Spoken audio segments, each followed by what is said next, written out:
दूसरा अध्याय शिव पार्वती चरित्र। सूत जी बोले, हे ऋषियों, ब्रह्मा जी के ये वचन सुनकर नारद जी पुनः पूछने लगे, हे ब्रह्मा जी, मैं सती और शंकर जी के परम पवित्र व दिव्य चरित्र को पुनः सुनना चाहता हूँ कि सती की उत्पत्ति कैसे हुई और महादेव जी का मन विवाह करने के लिए कैसे तैयार हुआ।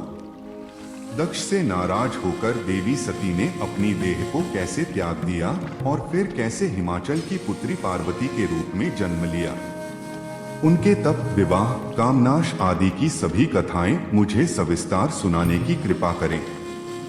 ब्रह्मा जी बोले, हे नारद, पहले भगवान शिव निर्गुण, निर्विकल्प, निर्विकारी और दिव्य थे, परंतु देवी उमा से विवाह करने के बाद वे सगुण और शक्तिमान हो गए।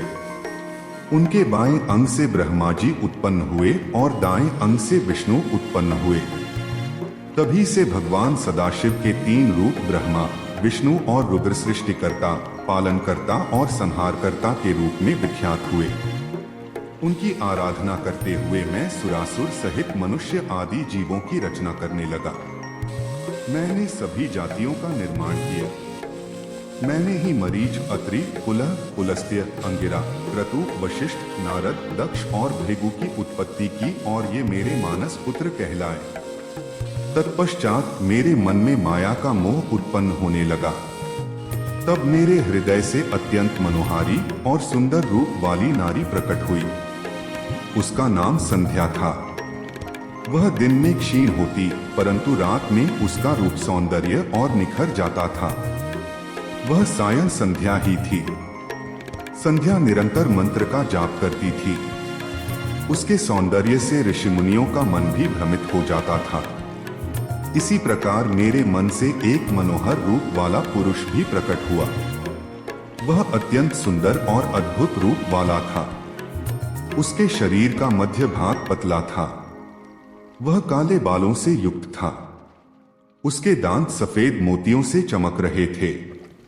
उसके श्वास से सुगंधी निकल रही थी। उसकी चाल मदमस्त हाथी के समान थी। उसकी आंखें कमल के समान थीं।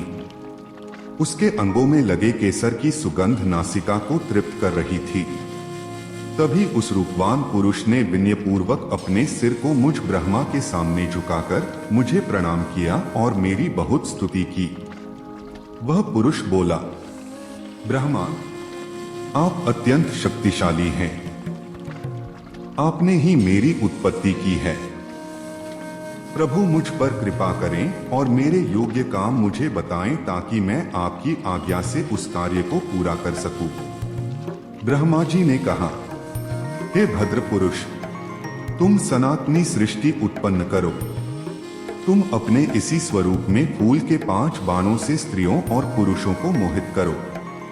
इस चराचर जगत में कोई भी जीव तुम्हारा तिरस्कार नहीं कर पाएगा। तुम छिपकर प्राणियों के हृदय में प्रवेश करके सुख का हेतु बनकर सृष्टि का सनातन कार्य आगे बढ़ाओगे। तुम्हारे पुष्पमय बाण समस्त प्राणियों को भेद कर उन्हें मदमस्त करेंगे। आज से तुम पुष्प बाण नाम से जाने जाओगे। इसी प्रकार तुम सृष्टि के प्रवर्तक के रूप में जाने जाओगे।